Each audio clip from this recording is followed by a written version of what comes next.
We have major breaking news to tell you about in the case of the United States of America versus Donald J. Trump.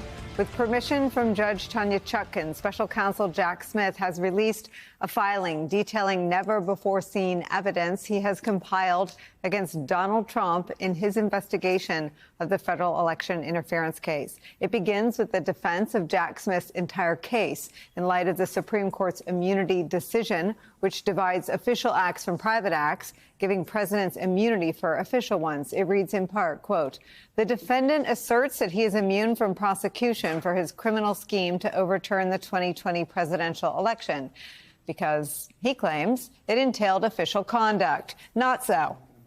Although the defendant was the incumbent president during the charged conspiracies, his scheme was fundamentally a private one. This motion provides a comprehensive account of the defendant's private criminal conduct. This, quote, comprehensive account of Donald Trump's criminal conduct is 165 pages long. It's here on our desk. We just got it a few minutes ago. Fortunately for us, we have an entire team of experts, lawyers, and reporters combing through it right now from front to back, from back to front.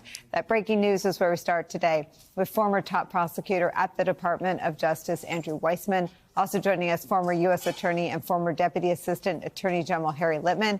With me at the table, MSNBC legal correspondent Lisa Rubin. Let me read a little bit more to you all. On page 4, quote, "At its core, the defendant Donald Trump's scheme was a private criminal effort.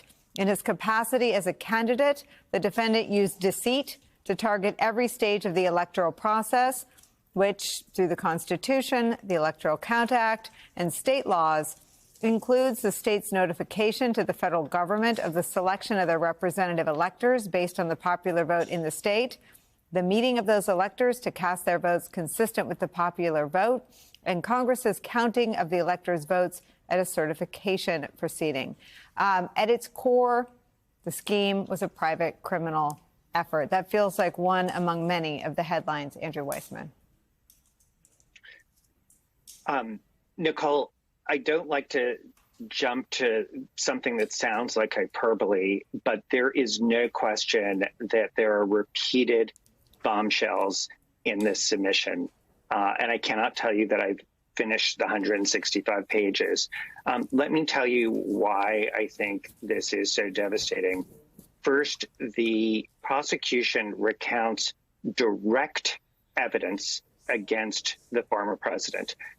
Conversations directly with him by lawyers and by Mike Pence himself. At one point, one of the lawyers tells him that there is no proof of any fraud that would be outcome determinative. That claim to the otherwise, or he uses an expletive, says it's BS. He has recounted conversations with Pence himself, describing that the claims of election fraud that the president is making are not true. So this is direct evidence. There also is direct evidence of the president saying, I don't care about the details. I don't care that we would lose in court. And when he's warned that there would be violence on page 8 of the filing, when he's warned that if he continues this, that there could be violence, he says, make them riot. That's a quote. Make them riot, do it. Those are quotes from the submission in terms of the cavalier attitude of the former president in connection with the anticipated violence. And we all could see on January 6th exactly what happened and the violence that ensued. Andrew Weissmann, I'll read from that section. In the immediate post-election period, while the defendant, Donald Trump, claimed fraud without proof, his private operatives sought to create chaos rather than seek clarity at polling places where states were continuing to tabulate votes. For example, on November 4th, a campaign employee, agent, and co-conspirator of the defendant tried to sow confusion when the ongoing vote count at the TCF Center in Detroit, Michigan, looked unfavorable to the defendant. That's Donald Trump. There, when a colleague at the TCF Center told a redacted witness here, we think a batch of votes heavily in Biden's favor is right. The witness responded, find a reason it isn't. give me options to file litigation. And even if it is, when the colleagues suggested that there was about to be unrest reminiscent of the Brooks Brothers riot, a violent effort to stop the vote count in Florida after the 2000 presidential election, P5, person 5, responded, quote, make them riot and do it. The defendant's campaign operatives and supporters used similar tactics at other tabulation centers, including in Philadelphia, Pennsylvania. Andrew Weissmann, it gets at something that the January 6th committee got at and around, and I think they would say all of the evidence they developed was telling this story, but they didn't puncture perhaps the innermost circle, which is Donald Trump's voice. They get at the innermost circle of both premeditation, intent, and state of mind. Talk about that, the power of that evidence. Absolutely. So that is exactly the limitation, as terrific as the work was of the congressional hearing and how much they did with limited tools. If you recall, Mike Pence did not testify and provide evidence there, nor did certain witnesses come in and say what their direct conversations were with Donald Trump. So they talked around meetings, they talked about certain things that happened, but they would not talk about those direct conversations. What this filing shows is Jack Smith did just that. He has those conversations, direct evidence with respect to the former president, direct knowledge to show that he knew that his claims were false. And I think, that's one where we knew that was going to exist. I find the statements about what he thinks about violence is something that is both devastating for the legal case, and you would know better than I, but from a political case, especially in light of the kind of claims that were made yesterday at the vice presidential debate to sort of sugarcoat and whitewash what happened on January 6th, this has Donald Trump being so incredibly cavalier. Remember, at the time that he is reported to be making these statements, he is the sitting president of the United States. And when he is told about potential violence, it is not how do we prevent it. The quote is, do it, make them riot. So it is just so antithetical to what you do when you are a government official, as Nicole, you have been, and I have been, and Harry has been. That is, you take an oath of office to defend the Constitution, to uphold the law.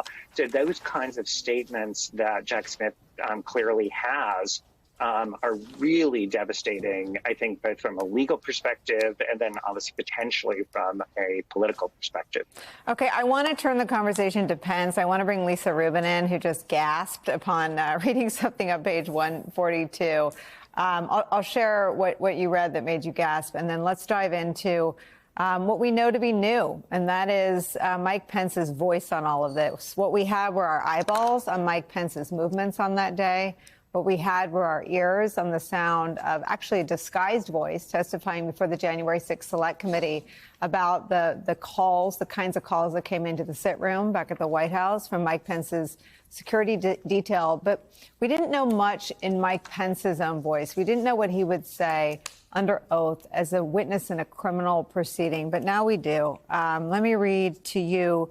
I'll read first what made Lisa Rubin gasp. Why make everybody wait? From page 142, quote, upon receiving a phone call alerting him, Donald Trump, that Pence had been taken to a secure location, witness P15 rushed to the dining room to inform the defendant, Donald Trump, in hopes that the defendant, Donald Trump, would take action to ensure Mike Pence's safety.